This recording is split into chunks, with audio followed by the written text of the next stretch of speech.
If you forget your SQL Server password, then how to log in? Simply change this authentication to Windows authentication, then click connect. Now let's change the password for the user SHA. Simply expanding security and expanding login, then right click on SHA, then click on properties, then type the new password in the password and confirm password. Then click OK. In this way we change the password for the user SHA. Now let's try to create new user account by right clicking on login, then click on new login, then type the new name, that is Tomba,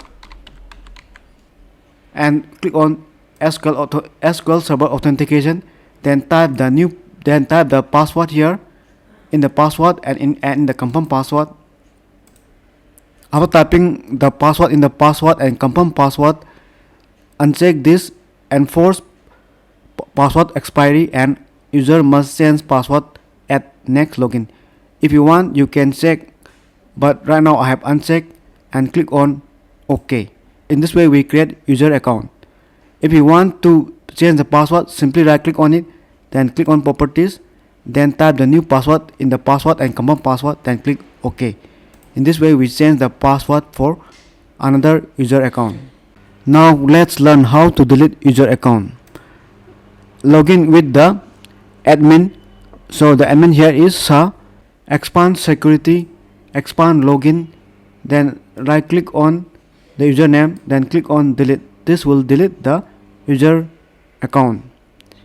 There are some condition. This user account cannot be deleted.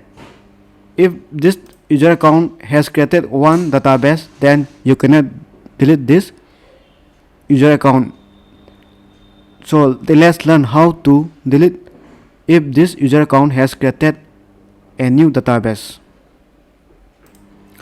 Suppose this database, that is pharmacy, was created by this Tomba, and if you right click on it, then click on delete, then you cannot delete. Error message will be shown. Then how to solve this problem?